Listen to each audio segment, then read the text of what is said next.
Ramazan, Ramazan, Ramazan ya Habib. Bismillahirrahmanirrahim. Elhamdülillah ve salatu ve selamu ala Resulillah. Amma ba'd. Assalamu alaikum ve rahmetullahi ve berekatuhu. Hürmetli ustazlar ve kırındaşlar, Ramazandaki gündelik programımızın 7. bölümü kıyınçılıkka tiz bükmezlik gerek. Allah Teala Kur'an-ı Kerim'de mındaqdaydı. Euzu billahi mineşşeytanirracim. Ya eyyühellezine amenu kutibe aleykumus siyamu kema kutibe alellezine min qablikum leallekum tettekûn. Ayetinin kısaca tercümesi: Ey müminler! Günahlardan saklanışınlar üçün sizlerden ilgirkilerge, yani ilgirki ümmetlerge rozu farz kılınğandek sizlerge mo Ramazan rozu farz kılındı. Bakara suresi 183. ayet. Ey Allah'a ve Allah'ın Resulü'ne işengen, Allah'ın şeriatı boyunca amel kılgan müminler! Allah Teala sizlerinin Rabbinlardan hakiki korkuşunlar, özünler bilen günah masiyetinin arasıga tosancı kılışınlar, yalğız bir Allah'a taat ibadet kılış bilen Allah'ın azabından saklanışınlar üçün ilgirki ümmetlerge Ramazan rozusu tutuşunu farz kılgandek sizlerge mo Ramazan rozusu tutuşunu farz kıldı. Peygamberimiz sallallahu aleyhi ve sellem mındaq degan: Mening jinim qo'lida bo'lgan zat bilan qasam, sizlar haqiqiy mu'min bo'lmoqcha jannatga kirolmaysizlar. Bir-biringlarni Alloh uchun yaxshi ko'rmaguncha haqiqiy mu'min bo'lolmaysizlar. Sizlarni odat qilsanglar, bir-biringlarni yaxshi ko'radigan bir ishga yetaklab qo'yaymi? U bo'lsa-mu aranglarda salomni oshkora qilishdir. Hikoya.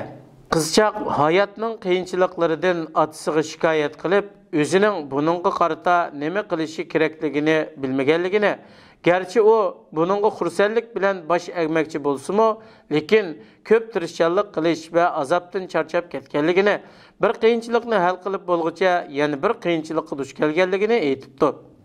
Otasi bu so'zlarni anglab, qizini ilib oshxona uyiga kiribdi. Otasining kasbi oshpaz ekan. U kishi 3 tunik qachiga suv quyib, o't qo'yibdi. 3 qachidagi suv tizdan qaynabdi.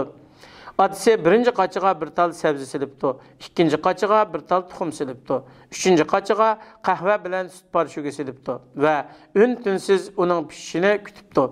Qizchaqning sabri teshibdi. U otasining nima qilishini bilolmay, hayron bo'lgan holatda turibdi. Otasi bir qancha minut o'tgandan keyin o'tni o'chiribdi. Ondan sabzini ilib bir qachida qo'yibdi. Tuxumni ilib ikkinchi bir qachida qo'yibdi. Qaynagan qahvani uchinchi bir qachiga to'kibdi. Enadan keyin qiziga qarab: "Ey qizim, nima ko'rdingiz?" debdi. Qizi: "Sabza, tuxum va qahva" debdi. Otasi qizidan sabzidan yeb pishishni talab qilibdi. Qizi sabzini yeb baqsa, sabzi pishib yumshoq bo'libdi. Ondan qizidan tuxumning shaklini so'yishni talab qilibdi. Qiz tuxumning shaklini so'yib qarasa, tuxum tashdek ching bo'libdi. Ondan qahvadan ichib chiqishni talab qilibdi. Qizchaq puroqliq qahvani tetib chiqib kulimsirabdi. Qizchaq otasidan: "Ata, buningdan nimani maqsad qilasiz?" deb so'rabdi. Otasi mundaq debdi: "Qizim, shuni bilishingiz kerakki, sabza, tuxum va qahva har biri qaynoq suvdan iborat o'zining raqibiga duch keldi. Lekin har biri qaynoq suv bilan bo'lgan farqli holatda reaksiyalashdi. Sabza kuchli, qattiq edi, lekin u qaynoq suvga kirgandan keyin yumshab, ojizlashdi. Tuxumning sirtqi shakli uning ichidagi suyuqlikni saqlaydi, lekin qaynoq suvga kirgandan keyin ichidagi suyuqlik qitib qattiq bo'ldi. Ammo ezilgan qahva bo'lsa, uning ishi boshqacha bo'ldi. U suvning asli tabiatini o'zgartirib o'tdi. O'zingizni sirtqi ko'rinishi kuchli ko'ringan, ammo qaynoq suvning dard, alam, musibatlarga uchragandan keyin o'zining kuchini yo'qotib yumshab qolgan sabziga o'xshatamsiz yoki ichi yumshoq, diliga o'xshaydigan, lekin qiyinchilikqa duch kelganda kuchinib, qattiq bo'ladigan tuxumga o'xshatamsiz? Ba'zida sizning sirtqi ko'rinishingiz tuxumning shakliga o'xshash o'zgarmaydi, lekin ichki tarafdan dilingiz qitib, qasovatlashib, ochiq his qiladigan bo'lib qolasiz. Yoki siz dard alamning markazi bo'lgan qaynoq suvni o'zgartirib etgan, suvning ta'mini tatliq, tetimliq qilgan, so'qilgan qahva bo'lamsiz. Agar siz ezilgan qahvaga o'xshash bo'lsangiz, atrofingizdan har qancha qiyinchilik, yomonlik yetsimi, u narsalarni yaxshi narsa qila olasiz. Siz Sebzi mi yoki tuxum mu yoki ezilgan qahva donchisi mi? Hikmat. Tilining uzunligi qo'lining qisqa ekanligini bildirdi. Dua. Rabbimiz, seni nazil qilgan kitobga ishondik, avatgan payg'ambarga ergashdik.